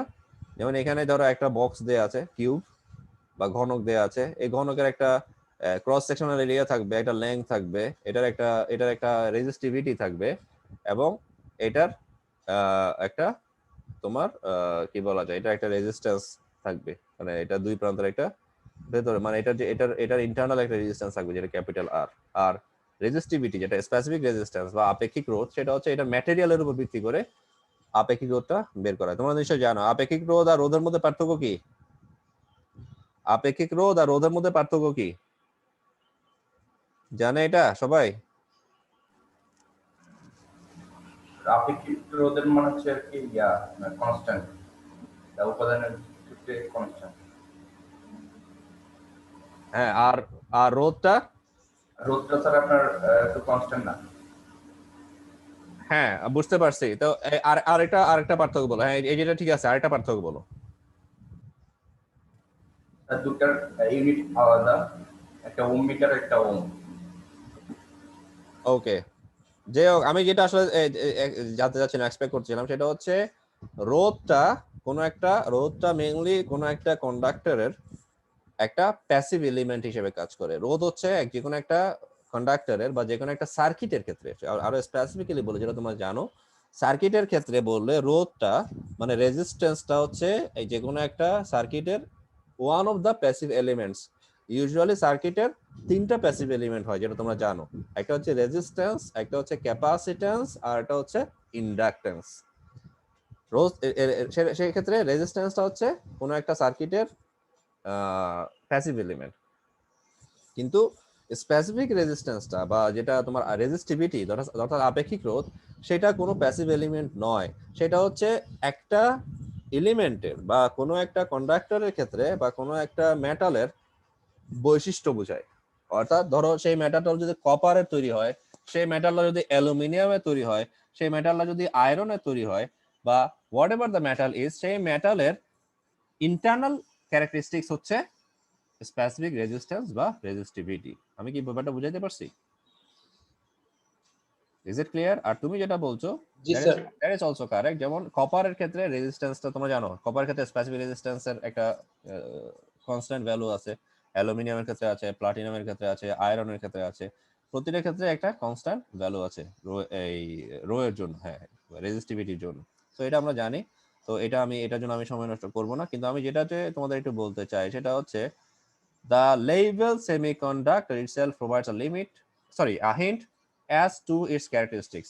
এটা সেমিকন্ডাক্টর থেকে, কথাটা থেকে বোঝা যায় এটা আসলে নামটা, মানে এটা নাম থেকে বোঝা এটা আসলে কাজটা কেমন হবে। The prefix semi is normally applied to a range of levels midway between two limits. Semi কথাটা কোথায় আসে? যেমন আমরা বলি খেলার ক্ষেত্রে বলি সেমিফাইনাল বলি না? সেমিফাইনাল মানে কি আসলে? সেমিফাইনাল মানে হচ্ছে ফাইনালের আগে আর কোয়ার্টার ফাইনালের পরে, তাই তো? জি স্যার। সেমি কথাটা আসে কোথায়? অর্থাৎ দুইটার মাঝখানে। সেমি কথাটাই কখনো ফাইনাল হয়? না স্যার। সেমি কথাটা আসবে হচ্ছে দুইটার মাঝখানে, অর্থাৎ সেকেন্ড রাউন্ড বা কোয়ার্টার ফাইনালের পরে হবে সেমিফাইনাল, আর ফাইনালের আগে অবশ্যই হবে সেমিফাইনাল। সেমিফাইনাল কখনো ফাইনাল হয় না, মানে সেমিফাইনালটা কখনো লাস্ট হয় না, যে সেমিফাইনাল দিয়েই তোমার কাপ নিয়ে যাবে, ওয়ার্ল্ড কাপ নিয়ে যাবে, ওরকম হয় না কিন্তু। তাহলে সেমি কথাটা দিয়ে বোঝা যাচ্ছে এটা হবে it is normally apply to range of levels midway between two limits. অর্থাৎ দুইটা লিমিটের মাঝখানে তার অবস্থান থাকবে, মিডওয়ে মাঝখানে তার অবস্থান থাকবে। তার দুইটা লিমিট কি কি? দুইটা লিমিটের একটা হচ্ছে তোমরা হয়তো অনেকেই জানো, একটা হচ্ছে কন্ডাক্টর আর একটা হচ্ছে ইনসুলেটর। একটা লিমিট হচ্ছে কন্ডাক্টর আর একটা লিমিট হচ্ছে ইনসুলেটর। অর্থাৎ সেমিকন্ডাক্টরের অবস্থান হবে কন্ডাক্টর এবং ইনসুলেটরের মাঝখানে। নিশ্চয়ই তোমরা এখন বুঝতে পারছো। তাহলে এখন আমরা প্রথমে দেখে ফেলি যে আমাদের প্রথমে যেই সেমিকন্ডাক্টরের ডেফিনেশনটা দেয়া আছে সেটা প্রথমে আমরা যেটা দেখতে পাচ্ছি, না, প্রথমে কন্ডাক্টরের ডেফিনেশন দেয়া আছে। The term conductor is applied to any material that will support a generous flow of charge. Generous flow মানে উদার ফ্লো হবে, চার্জের উদার ফ্লো মানে কি, কোনো প্রবাহে কোনো বাধা পাবে না, সেটা হচ্ছে generous flow of charge. When a voltage source of limited magnitude, যখন একটা লিমিটেড ম্যাগনিটিউডের একটা ভোল্টেজ সোর্স থাকবে, is applied across two terminals. যদি দুইটা টার্মিনালে, যেসব দুইটা ইটস টার্মিনাল মানে দুইটা টার্মিনাল থাকবে, দুইটা টার্মিনাল যখন কোনো একটা ভোল্টেজ সোর্স অ্যাপ্লাই করা হবে, তখন যখন জেনারেস ফ্লো পাবা কারেন্টের, মানে কারেন্ট মানে তো ফ্লো অফ চার্জের যখন তুমি যেমন এই যে ফ্লো অফ চার্জ কথাটা বলছে না, ফ্লো অফ চার্জ মানে কি? ফ্লো অফ চার্জ মানে তো current with respect to time, তাই না? যখন ফ্লো অফ চার্জকে উইথ রেসপেক্ট টু টাইম বা in unit amount of time বলবো, একক সময়ে যখন আধা চার্জের প্রবাহ বলবো বা ফ্লো অফ চার্জ বলবো, সেটাই তো কারেন্ট। সো এটা যদি জেনারেস ফ্লো থাকে তাকে বলবো কন্ডাক্টর। ইনসুলেটর কাকে বলে? An insulator is a material that offers a very low level of conductivity under pressure from an applied voltage source. এরকম যদি কোনো অ্যাপ্লাইড ভোল্টেজ সোর্স থাকে, তখন এটার কন্ডাক্টিভিটি লেভেলটা ভেরি লো হবে। ভেরি লো মানে এটা টেন্ডস টু জিরো। যদি এখানে ভেরি লো বলছে, আসলে এটা কত? Tends to zero. ওরকম যদি কন্ডাক্টিভিটি থাকে, কারেন্টের ফ্লো থাকে, সেটাকে আমরা বলবো ইনসুলেটর। আর সেমিকন্ডাক্টরটা কি হবে? Semiconductor is a material that has a conductivity level somewhere between the extremes of an insulator and a conductor. Extremes মানে কি? কন্ডাক্টরের উচ্চ সীমা, সরি, কন্ডাক্টরের নিম্ন সীমা আর ইনসুলেটর উচ্চ সীমা, এই দুটার মধ্যে এটা কাজ করবে, এই দুটার মধ্যবর্তী অবস্থায় এটা কাজ করবে, সেটা হচ্ছে সেমি কন্ডাক্টর। নিশ্চয়ই তোমরা এই জিনিসগুলো বুঝতে পারছো। আর এই এই পরের যে অংশগুলো এগুলো আমি স্কিপ করে যাচ্ছি, এগুলো তোমরা জানো, এই অংশগুলো স্কিপ করে যাচ্ছি। তো এখানে দেখো, এখানে দেখো কিছু টিপিক্যাল রেজিস্টিভিটি ভ্যালুস দেয়া আছে, কিছু টিপিক্যাল রেজিস্টিভিটি ভ্যালু দেয়া আছে। যেমন কন্ডাক্টরের একটা একটা ভ্যালু দেয়া আছে, সেমিকন্ডাক্টরের ক্ষেত্রে একটা ভ্যালু দেয়া আছে, ইনসুলেটরের ক্ষেত্রে একটা ভ্যালু দেয়া আছে। যেমন দেখো কপারের ক্ষেত্রে রো দেয়া আছে, এটা একটু তোমাদের বলছি যে কপারের রেজিস্টিভিটি, কপারের ক্ষেত্রে একটা রেজিস্টিভিটি দেয়া আছে 10 to the power -6 ohm centimetre. সেমিকন্ডাক্টরের ম্যাটেরিয়াল, আবার যেমন কন্ডাক্টর হচ্ছে কপার, ইউজুয়ালি আমাদের ওয়্যারগুলো কন্ডাক্টরের হয়, এই কপারের হয়। আমাদের ওয়্যার কন্ডাক্টর, ওয়্যার একটা কন্ডাক্টর, ওয়্যারের যে ইন্টারনাল ম্যাটেরিয়াল মানে মেটাল, সেটা কিসের হয়? কপারের তৈরি হয় না? কপার ওয়্যার বলি না আমরা, কপার ওয়্যার ইউজুয়ালি বলি কি না? বেশিরভাগ ক্ষেত্রেই যে আমাদের যে হাউস হোল্ড যে ওয়্যারিং গুলো বা ইত্যাদি, বেশিরভাগ ক্ষেত্রে আমাদের ওয়্যার গুলো কপার ওয়্যারের, কপার দিয়ে তৈরি হয়। এটা কি তোমরা জানো? জি স্যার। ওকে, তাহলে কপারটা হচ্ছে কন্ডাক্টর মানে ওয়্যারের জন্য ইউজ হয়, এবং কপারের রেজিস্টিভিটি দেয়া আছে। আর সেমিকন্ডাক্টর ম্যাটেরিয়াল কি কি? ইউজুয়াল সেমিকন্ডাক্টর ম্যাটেরিয়ালগুলো যেটা সবসময় আমরা পড়বো, এবং এই চ্যাপ্টার, এই যে কোর্সটা, এই যে বইটাতে অনেকবারই এই কথাটা পড়বো, যেহেতু আমাদের বইটা সেমিকন্ডাক্টর ডিভাইস নিয়ে, মানে ইলেকট্রনিক ডিভাইস নিয়ে। তো জার্মেনিয়াম এবং সিলিকন, জার্মেনিয়াম এবং সিলিকন এই কথা দুইটা বারবারই আসবে। এবং যেখানে সিলিকনের রো হচ্ছে 50 × 10³ ওহম সেন্টিমিটার, আর জার্মেনিয়ামের ক্ষেত্রে হচ্ছে 50 ওহম সেন্টিমিটার। আবার ইনসুলেটরের ক্ষেত্রে দেখো, ইনসুলেটর হচ্ছে মাইকা, এটা হচ্ছে মাইকা হচ্ছে ইনসুলেটর, এটা একটা ম্যাটেরিয়াল। সেই ইনসুলেটর ম্যাটেরিয়ালের রেজিস্টিভিটি হচ্ছে 10 টু দি পাওয়ার 12, অনেক বেশি। দেখো 10 to the power 12 ohm centimetre, রেজিস্টিভিটিটা অনেক বেশি। সো স্পেসিফিক রেজিস্ট্যান্স থাকার কারণে, স্পেসিফিক রেজিস্টিভিটি থাকার কারণেই মেইনলি এটার কন্ডাক্টিভিটি লেভেলটা অনেক লো। কন্ডাক্টিভিটি লেভেলটা লো, নন কন্ডাক্টিভিটি লেভেল মানে ইনসুলেটিং বেশি হওয়ার কারণে এটা কন্ডাক্টিভিটি লেভেলটা অনেক লো হয়ে যায়। তো এখানে আর অনেকগুলো কথাবার্তা আছে, এই কথাবার্তাগুলো আমরা স্কিপ করে যাব, এই কথাবার্তাগুলো স্কিপ করে যাব। কিন্তু আমি তোমাদেরকে এখানে যদিও এই কথাবার্তাগুলো স্কিপ করে যাব, কিন্তু এখানে জাস্ট আমি কয়েকটা ফিগার দিয়ে তোমাদেরকে আমি কথাবার্তাগুলো বোঝানোর চেষ্টা করি। আমি এখানে এই এই এই বিষয়গুলোতে আমি যাব না, এখানে অবশ্য কয়েকটা ব্যাপার আছে, আমি জাস্ট এগুলো তোমাদেরকে জাস্ট খুব আমি সংক্ষেপে আমি তোমাদেরকে এই জিনিসগুলো বলে দিব। যেমন দেখো ফিগার নাম্বার 1.5 বলা হচ্ছে জার্মেনিয়াম, মানে এটা একটা কথা তোমাদেরকে বলি। যেমন এখানে জার্মেনিয়ামকে আমরা প্রকাশ করব ক্যাপিটাল জি স্মল ই, জিই। জার্মেনিয়াম, এটা হয়তো অনেকেই তোমরা জানো, এই যে জিই তোমরা দেখতে পাচ্ছ, জিই আর এসআই মানে সিলিকন, জি মানে জার্মেনিয়াম। অর্থাৎ যেখানে জিই দেখবা এই পুরো বইটাতে বা পুরো কোর্সটাতে, ধরে নিবা সেটা হচ্ছে জার্মেনিয়াম, আর যেখানে এসআই দেখবা পুরো কোর্সটাতে, সেখানে তুমি বুঝবে এটা সিলিকন। তাহলে দেখো জার্মেনিয়াম ও সিলিকন সিঙ্গেল ক্রিস্টাল স্ট্রাকচার, বা এটা যে কনস্ট্রাকশন, এর যে স্ট্রাকচার, এটা হচ্ছে ল্যাটিস বা সিঙ্গেল ক্রিস্টাল স্ট্রাকচার। এবং বলা হচ্ছে দেখো, some of the unique qualities of germanium and silicon noted above are due to their atomic structure, মানে তাদের স্ট্রাকচারের কারণে মেইনলি তাদের ইউনিক কিছু কোয়ালিটি আছে।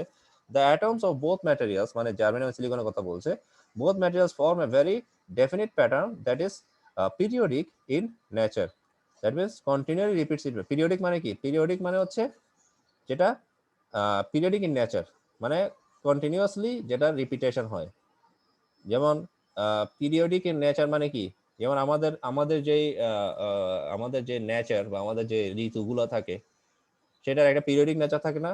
ধরো 1 বছর চলে গেল, গ্রীষ্মকাল চলে গেছে, গ্রীষ্মকাল চলে যাওয়ার পর পরের বছর আবার গ্রীষ্মকাল আবার রিপিটেডলি ব্যাক করবে, গ্রীষ্মকাল আবার বর্ষাকাল আসছে, বর্ষাকাল চলে যাওয়ার পর আবার পরের বছর আবার বর্ষাকাল ব্যাক করবে। একভাবে এই যে কিছুদিন আগে শীতকাল চলে গেছে, শীতকাল চলে যাওয়ার পরে এখন বসন্তকাল চলছে, আবার পরের বছর সেম আবার শীতকাল আসার পরে আবার বসন্তকাল আসবে না?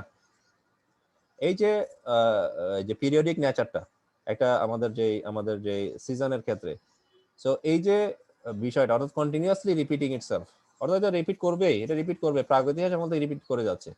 সো এটাকে বলা হচ্ছে, অর্থাৎ এটা অ্যাটমের এটার একটা ভেরি ডেফিনিট প্যাটার্ন আছে, যেটা নির্দিষ্ট সময় পর পর সেটা চেঞ্জ হতে পারে, বা এটা রিপিট করতে পারে। One complete pattern is called a crystal, এই যে একটা কমপ্লিট প্যাটার্ন যদি থাকে তাকে বলা হবে crystal. And the periodic arrangement of the atoms are called lattice. আর যখন এটা যখন পিরিয়ডিক অ্যারেঞ্জমেন্ট হবে পিরিয়ডিক্যালি এটা যখন এটা নিজে নিজে রিপিট হবে সেটা বলবো lattice. For germanium and silicon the crystal has a 3-dimensional diamond structure of figure 1.5। যেমন এই যে এখানে তুমি একটা ডায়মন্ড স্ট্রাকচার দেখতে পাচ্ছ, স্বাভাবিকভাবে এটা যদি আমাদের এই যে প্লেনটা দেখতে পাচ্ছ এই প্লেনটা তো 2D প্লেন না, 2-dimensional প্লেন। 2-dimensional প্লেনে তো এরকম একটা 3-dimensional স্ট্রাকচার স্বাভাবিকভাবে বোঝানোটা একটু টাফ। তারপরেও এই যে যেমন এই যে এখানে যে পয়েন্টগুলো দেখা, যেমন এই পয়েন্টটা হচ্ছে এই দিক করে, অর্থাৎ তোমার দিকে, এখানে যে পয়েন্টটা দেখতে পাচ্ছ এটা হচ্ছে তোমার দিকে, এটা হচ্ছে ভেতরের দিকে। হ্যাঁ, সো এইভাবে একটা 3D একটা স্ট্রাকচার তৈরি করা হচ্ছে, 3-dimensional ডায়মন্ড স্ট্রাকচার, এটা হচ্ছে ফিগার 1.5 এ। আর এনি ম্যাটেরিয়াল কম্পোজ সোললি মানে এককভাবে of repeating crystal structures of the same kind is called a single crystal structure। নিশ্চয়ই তোমরা এই টার্মগুলোর সাথে আলটিমেটলি পরিচিত হবে এবং এই অংশটা তোমরা পড়ে ফেলবে, আমি পরেরটা শেষ করি। For semiconductor materials of practical application in the electronic field, this single crystal structure বা single feature exists, and in addition the periodicity of the structure does not change significantly with the addition of impurities in the doping process। অর্থাৎ এই পিরিয়ডিসিটিটা change হয় না যখন আমরা doping process apply করব, অর্থাৎ এক্সটেন্সিং ম্যাটেরিয়ালের ক্ষেত্রে পরবর্তীতে আমরা যেটা দেখতে পাবো। এবং এই কথা আমি একটু আবার বলি যে সেমিকন্ডাক্টর ম্যাটেরিয়ালের ক্ষেত্রে বা সেমিকন্ডাক্টর ম্যাটেরিয়াল প্র্যাকটিক্যাল অ্যাপ্লিকেশনের ক্ষেত্রে ইলেকট্রনিক ফিল্ডসে this single crystal feature exist করে। এবং এডিশনালি একটা কথা বলতো যে পিরিয়ডিসিটি অফ দ্য স্ট্রাকচার, এই যে এটা যে পিরিয়ডিসিটি বা পিরিয়ডিক যে নেচারটা সেটা চেঞ্জ হয় না, সেটা does not change significantly with the edition of impurities in the doping process, মানে সিলিকনের ক্ষেত্রে, সিলিকন বা জার্মেনিয়াম বেসের এক্সটেন্সিভ ম্যাটেরিয়ালের ক্ষেত্রে এটা ইউজুয়ালি আমরা দেখতে পাই। আর একটা জিনিস যেটা আমরা দেখতে পাই সেটা হচ্ছে আমরা এইটাও একটু পড়বো, এইটাও একটু পড়বো। এটা পড়ার জন্য আমি প্রথমে তোমাদেরকে ফিগার নাম্বার 1.6 এ নিয়ে যাই, 1.6 এবং 1.7। 1.6 এ তোমরা নিজেরা দেখতে পাচ্ছ এই ফিগারগুলোর সাথে তোমরা পরিচিত, আমি একটু রিমাইন্ড করে দিলে তোমরা বুঝতে পারবে। সেটা হচ্ছে তোমরা কেমিস্ট্রি এবং কিছু ক্ষেত্রে ফিজিক্সেও, কেমিস্ট্রি এবং ফিজিক্সেও তোমরা কিছু ক্ষেত্রে এই জিনিসগুলো দেখতে পাইছো, কেমিস্ট্রি আর ফিজিক্সে এই জিনিসগুলো দেখতে পাইছো। কিরকম? যেমন আমাদের সেন্টারে কে থাকে? সেন্টারে থাকবে নিউক্লিয়াসকে কেন্দ্র করে বিভিন্ন অরবিটে যারা ঘুরবে তাদেরকে বলা হবে ইলেকট্রনস, এবং এই অরবিট গুলোকে বলা হবে এক একটা শেলস। এই যে কক্ষপথগুলো এদেরকে বলা হয় এক একটা শেলস। সো এই যে একটা অ্যাটমিক স্ট্রাকচার তোমরা দেখতে পাচ্ছ, এইরকম একটা অ্যাটমিক স্ট্রাকচার, এ নাম্বার অ্যাটমিক স্ট্রাকচারটা হচ্ছে জার্মেনিয়াম আর বি নাম্বার অ্যাটমিক স্ট্রাকচারটা হচ্ছে সিলিকন। এবং প্রতিটাতেই দেখো প্রতিটাতেই তোমার চারটা করে ভ্যালেন্স ইলেকট্রন থাকবে, 4 ফর ইচ, মানে প্রতিটা কক্ষপথে চারটা করে ভ্যালেন্স ইলেকট্রন থাকবে। এবং সেটাকে আমরা বলবো প্রতিটা কক্ষপথে ভ্যালেন্স ইলেকট্রন 4 ফর ইচ। আর একটা হচ্ছে এই স্ট্রাকচারটা তোমরা এটাও খুব ভালো করে দেখে নাও, শিখে নাও। এরকম স্ট্রাকচার আমরা ফিউচার অনেক দেখবো, বিশেষ করে এন টাইপ এবং পি টাইপ ম্যাটেরিয়ালের ক্ষেত্রে দেখবো। সেটা হচ্ছে covalent bonding of the silicon atom. আর N type material, P type material usual বেসটা হবে, যেমন এই সিলিকন বেসটা এরকম থাকে, খেয়াল করছো? সিলিকন বেসটা এভাবে থাকে, এবং প্রতিটা সিলিকন দেখো প্রতিটাতেই একটা করে বন্ডিং এর জন্য ও হাত বাড়ায় রাখছে, মানে এগুলো মাইনাস না আসলে, কিন্তু এই যে এখানে যে চারটা মাইনাস দেখতে পাচ্ছ, চারটা এগুলো মাইনাস না, হচ্ছে বন্ড ক্রিয়েট করতে পারে এর সাথে। যেমন ও এটা দিয়ে বন্ড ক্রিয়েট করছে এই সিলিকনের সাথে এই সিলিকনের সাথে এই সিলিকন, যেমন মাঝখানে সিলিকনটা খেয়াল করো, ও চারদিকে চারটার সাথে বন্ড ক্রিয়েট করছে।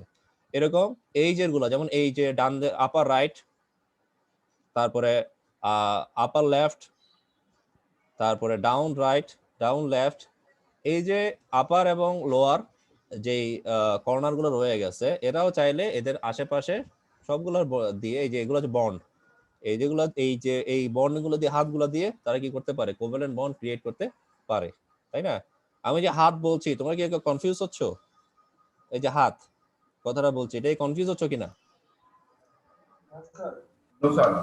আমরা এই টার্মটা বন্ডের ক্ষেত্রে এই টার্মটাই কেমিস্ট্রিতে ইউজ করি কিনা? জি স্যার।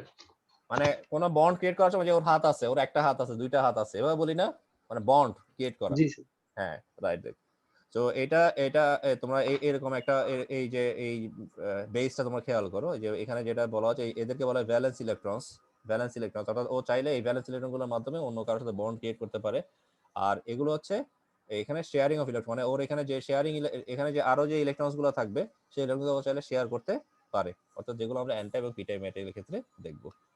সো এরপরে ইন্ট্রিনসিক এবং এক্সট্রিনসিক কথা এখানে শুরু হবে। ইন্ট্রিনসিক এবং এক্সট্রিনসিক কথা এখানে শুরু হবে। তারপরে তোমাদেরকে আমি ইন্ট্রিনসিক এবং এক্সট্রিনসিকের জন্য তোমাদেরকে আমি নিয়ে যেতে চাই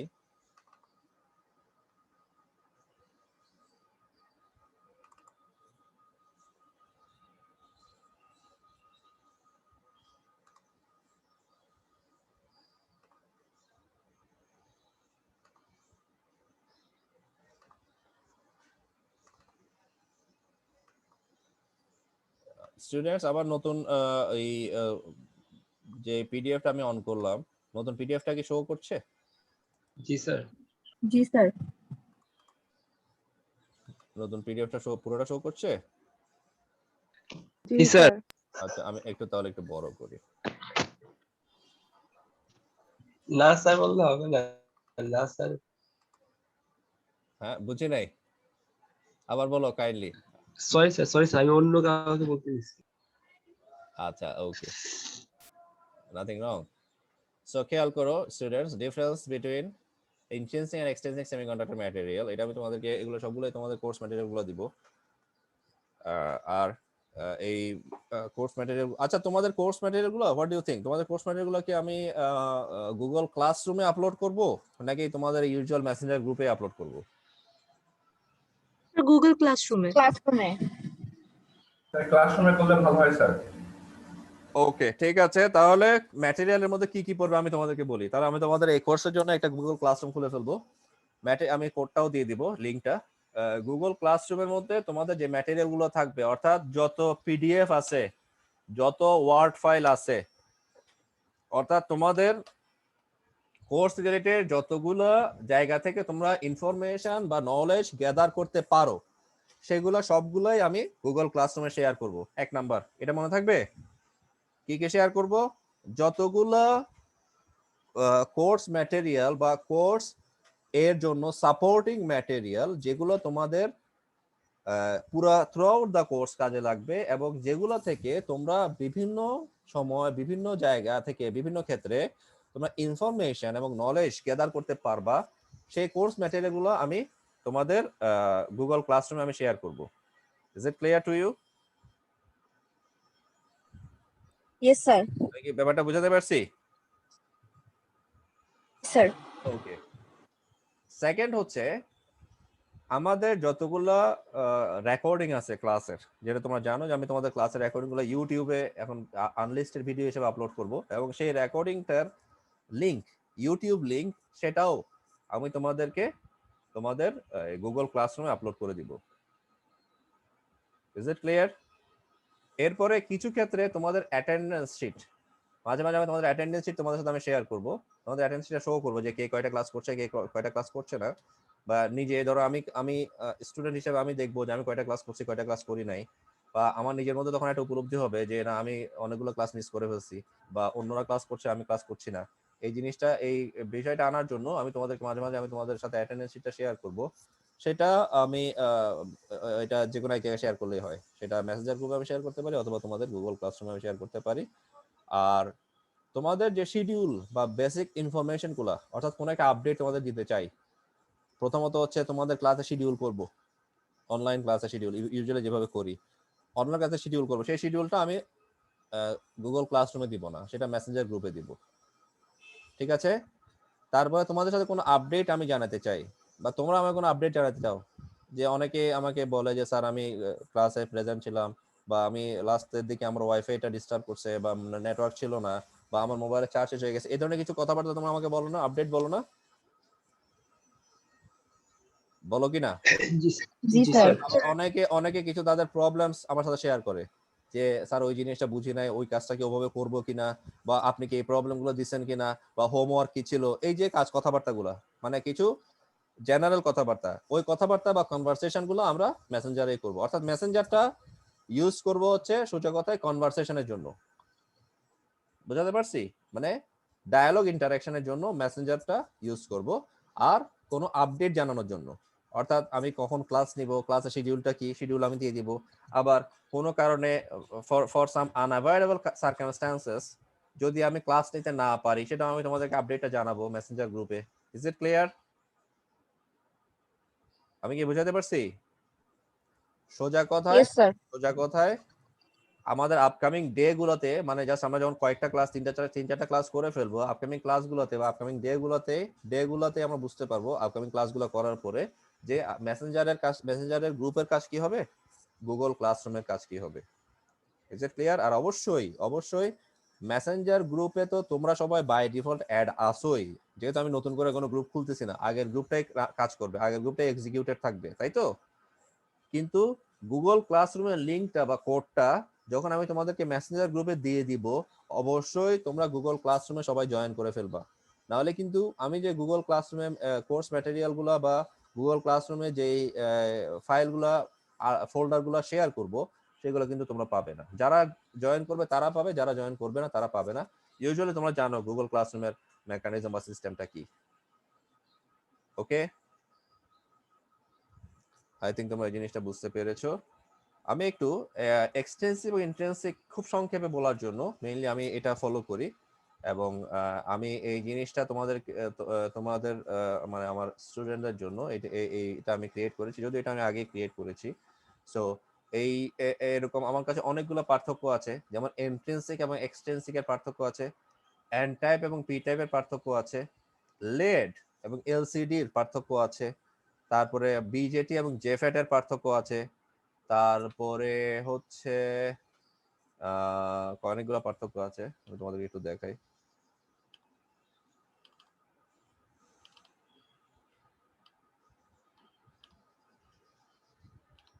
যেমন তোমরা দেখতে পাচ্ছ আমার স্ক্রিনটা, যেমন এখানে অনেকগুলো পার্থক্য তোমরা দেখতে পাচ্ছ। মেইনলি তোমাদের জন্য যেটা লাগবে, differences between BJT and JFET, intrinsic and extrinsic, LED and LCD, N type and P type,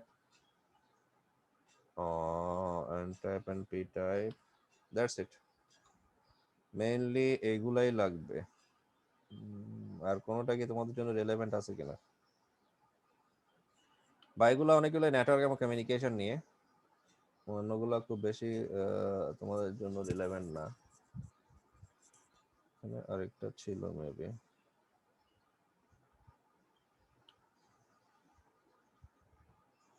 পাঁচটা থাকার কথা।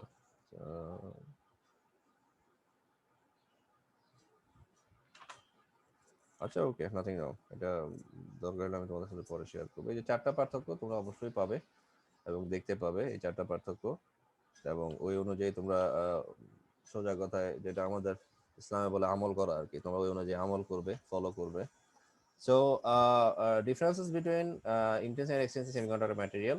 তাহলে এবং তোমরা তোমাদেরকে একটা ইনফরমেশন আমি দিয়ে রাখি, যদি এটা আমি আগে বলে না থাকি, তারপর আমি বলে থাকলেও আবার বলছি। সেটা হচ্ছে ইউজুয়ালি আমি যে পার্থক্যগুলো যেভাবে আমি কনস্ট্রাক্ট করার চেষ্টা করি, আমি পার্থক্যগুলোর মধ্যে 3টা কলাম আমি রাখাটা আমি ম্যান্ডেটরি মনে করি। 3টা কলাম, অর্থাৎ যে 2টা কলামের 2টা কলাম থাকবে, যে 2টা বিষয়ের উপর পার্থক্য নির্ণয় করবো, যেমন ইন্ট্রিনসিক এবং এক্সট্রিনসিক, এই দুটা বিষয়ের উপর পার্থক্য নির্ণয় করছি, তাহলে এই 2টা বিষয়ের জন্য 2টা ডেডিকেটেড কলাম থাকবে। আর একটা কলাম থাকবে এই 2টা বিষয়কে কোন ক্রাইটেরিয়ার ভিত্তিতে বা কোন বিষয়গুলোর ভিত্তিতে এই 2টা বিষয়কে পার্থক্য নির্ণয় করছি। কথাটা মনে হয় বুঝো নাই? কিছু বেসিক ব্যাপারের উপর ভিত্তি করে বা কিছু বেসিক ক্রাইটেরিয়ার উপর ভিত্তি করে তো আমি 2টা বিষয়কে পার্থক্য নির্ণয় করবো। সেই বেসিক ক্রাইটেরিয়া বা কম্পারিজন ক্রাইটেরিয়া গুলো কি